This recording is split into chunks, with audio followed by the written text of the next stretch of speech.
from St. Louis Public Radio. This is St. Louis on the Air.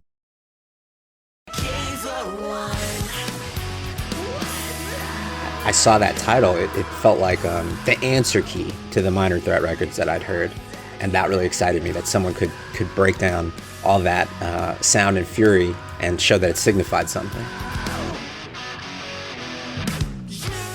Casting a wary eye at the status quo and being skeptical about cooperating in the service of the status quo is, it's a sensibility of punk, but it's also the sensibility of an academic, right?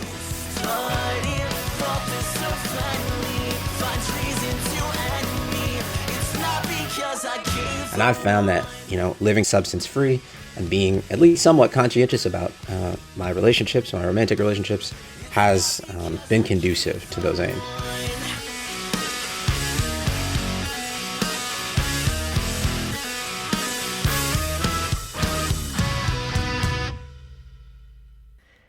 I'm Sarah Fensky. G'Ra Asim's new book is ostensibly a letter to his younger brother, a survival guide for being gifted and black in a society that isn't ready for the combination. But it's also much more than that. It's a coming-of-age story, and it's the true story of how G'Ra Asim found himself in the punk movement, how he went from feeling alone to finding his place in life and in music.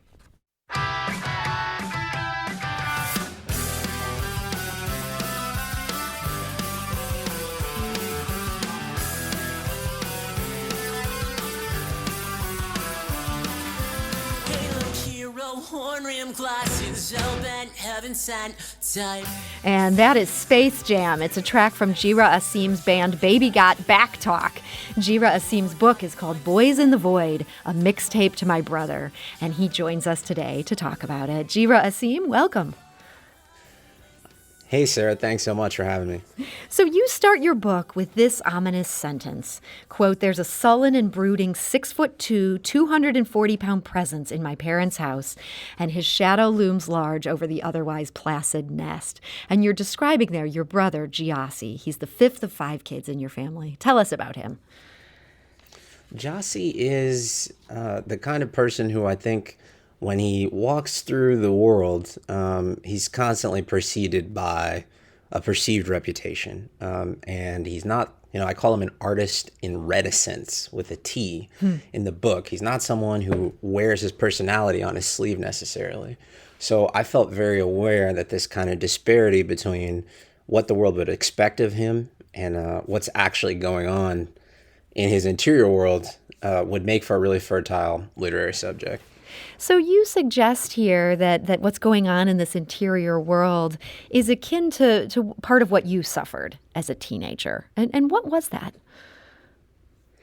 Well, the way I describe it in the book is this, I call it the indeterminate future blues, right? This sense that that disparity that I just alluded to is not something you're going to be able to navigate, that there's not going to be a comfortable place in this society for the kind of person you are. And this sense of dread that at some point that's going to come to a head, particularly when you cross the threshold from adolescence to adulthood.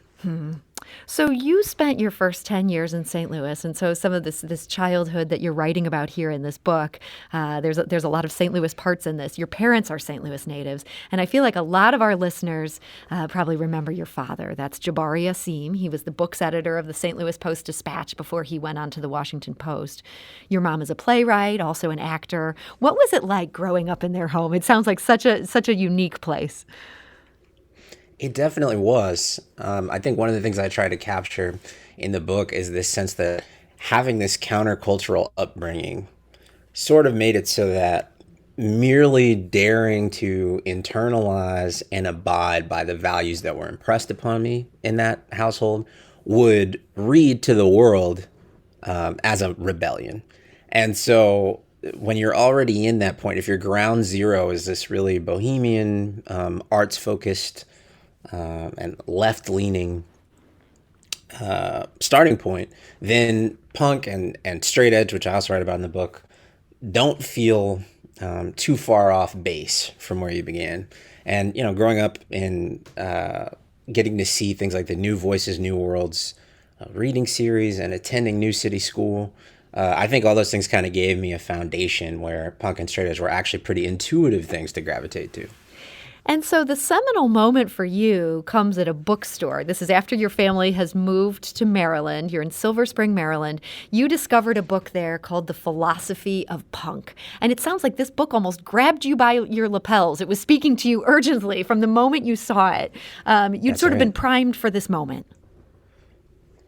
Well, I think I had already sort of realized that whatever your day-to-day life might be like, no matter how mundane, books were always this portal to something elusive and enchanted, something that might allow you to transcend that mundanity. And I didn't know too much about punk. I'd only ever heard of one real punk band, I guess, Minor Threat.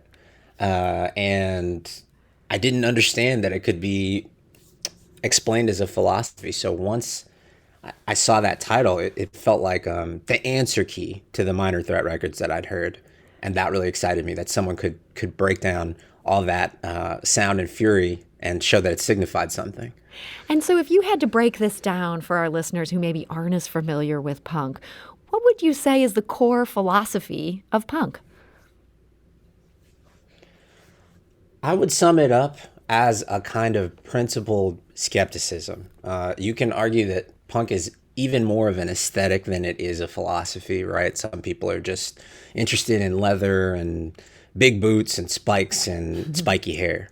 But I think a lot of the people who stick with it the longest are folks who have some humanitarian view of the world and a sort of proudly nonconformist ethic, and recognize that living with that nonconformist ethic is usually in the service of that humanitarian view of the world. That protecting the world and caring about people usually involves cutting against the grain sometimes. And being anti-authority in some ways.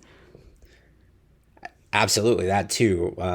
It's almost like asking people to critically reflect on why a given person or a given idea has authority, rather than just looking at someone's elevated position as a justification for whatever it is they have to say or whatever it is they're doing. So this immediately struck you, but there's sort of one key thing here that you spend a lot of time thinking about and writing about in this book. And this kind of comes down to one sentence I'm going to quote from your book. At the point that you found the philosophy of punk, quote, "I had never personally encountered so much as a single non-white punk." Is punk still largely a white movement? I would say it was always a more diverse movement than people are aware of, but that it's experiencing a particular boom right now. A lot of the gates, I think, that kind of made people feel like they had to hew to this cultural orthodoxy have swung wide open, right? There's so many places like Afropunk and Punk Black that now promote this idea that we're not interlopers, right? That non-white punks are people who have always contributed to the tradition, and in some ways are some of the most vocal and visible contributors in the current iteration of the movement. And people like you and your band, is it fair to say you're part of what's changing that? I would say so, humbly. We're certainly not the only ones. We're definitely part of a really vibrant community of POC and otherwise, marginalized artists who are trying to form a kind of vanguard in the punk movement and, stump for its enduring relevance and resonance today. We're talking today to G'Ra Asim. His new book is Boyz in the Void, a mixtape to my brother. It's advice to his brother. It's an explanation of how G'Ra found his way. It also really talks a lot about what it means to be punk, and particularly what it means to be black and punk.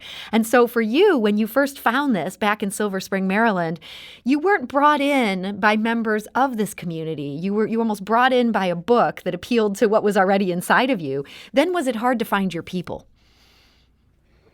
Yeah, that's a great question. Well, I think bizarrely, a thing that has helped me in terms of finding people is from a very young age, I was really into this romantic notion of posting want ads and auditioning bandmates, and then kind of discovering a simpatico musical sensibility that also produced a friendship.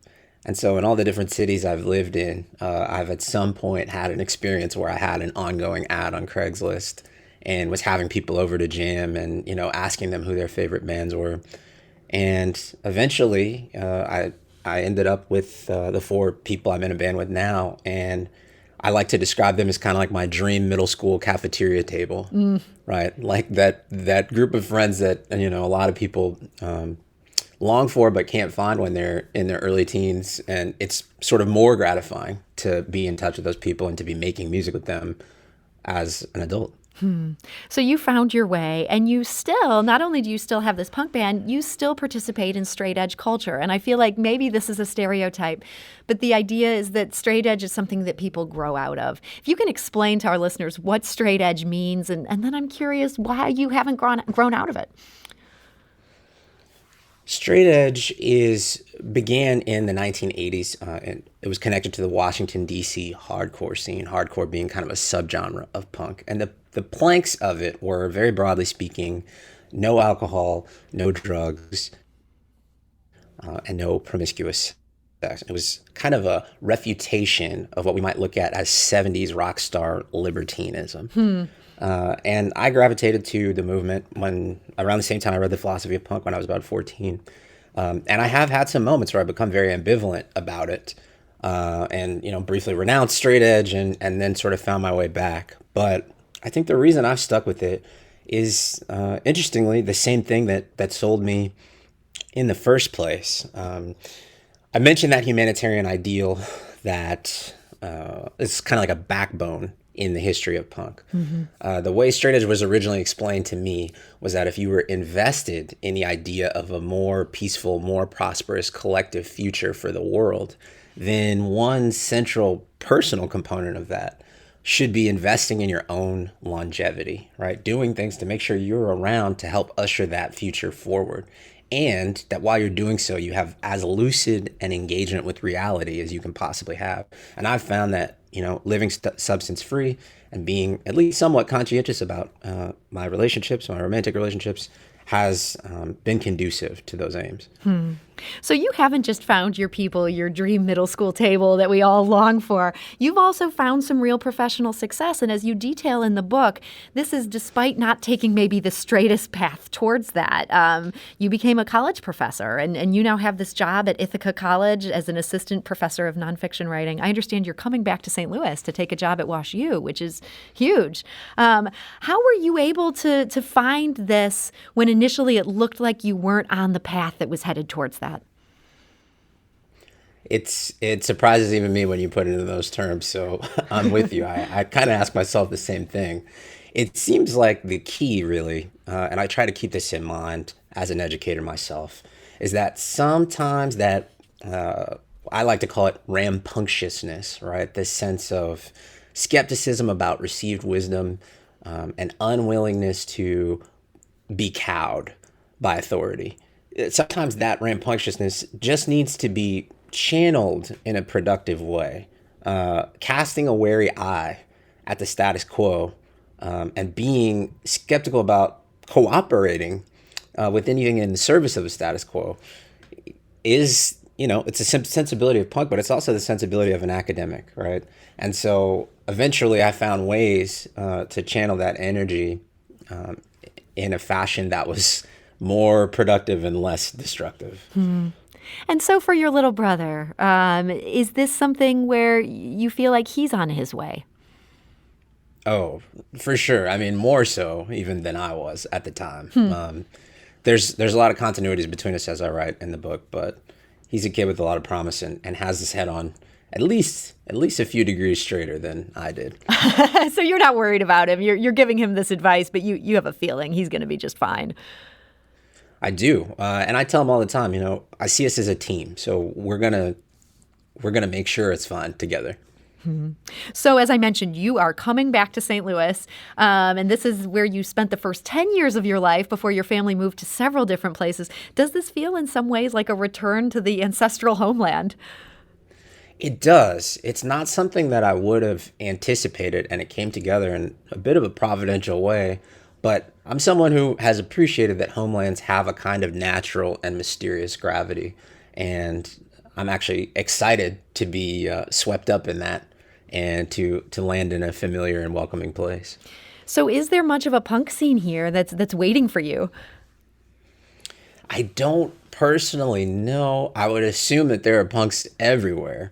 Off the top of my head, I'm not too familiar with very many St. Louis punk bands, although I don't know if people out there are familiar with So Many Dynamos. I think they had a moment in the late aughts. But I'm excited to explore and kind of send out the smoke signals that punks use to announce themselves and connect with some like-minded folks. So you're going to find your people all over again.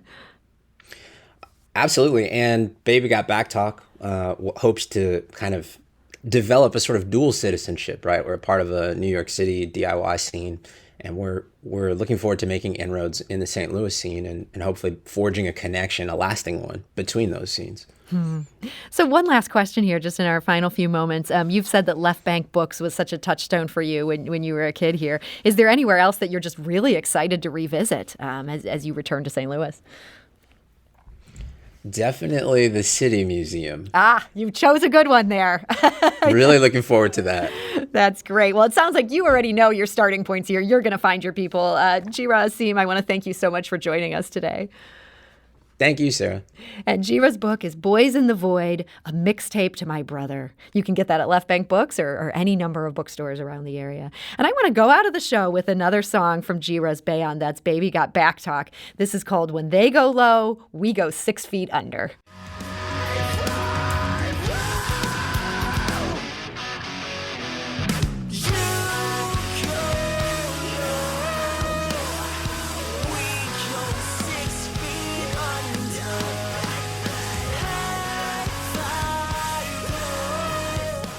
Monday on St. Louis on the Air, we'll learn about Kirkwood's new pilot program to make parking easier. We'll also learn about everything that went down in that frenzied final week of the legislative session. We'll also talk to Ameren, Missouri about maintaining the grid even as they convert to clean energy. More reporting from the St. Louis on the Air team is available at stlpr.org. And look for the St. Louis on the Air podcast wherever you get your podcasts. That includes Google Podcasts, Spotify, Stitcher, and Apple Podcasts on the App Store.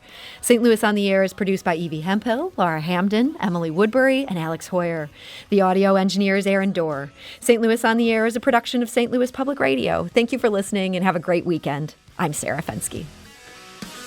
It's not because I keep on.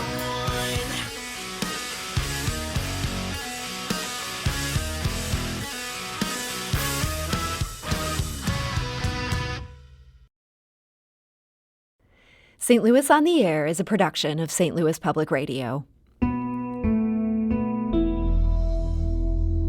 Understanding starts here.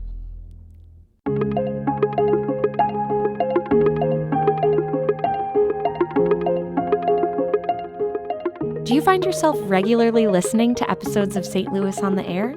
Suggest us to a friend you think might enjoy our conversations. And leave us a review and rating on Apple Podcasts on the App Store. It's the simplest way to help people discover our show. Thanks. St. Louis Public Radio is a member-supported service of the University of Missouri, St. Louis.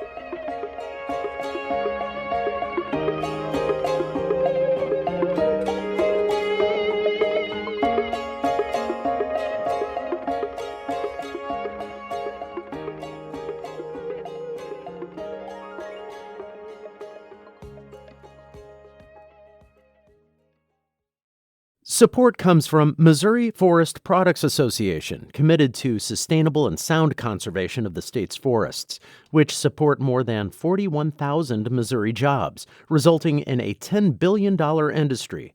ChooseWood.com.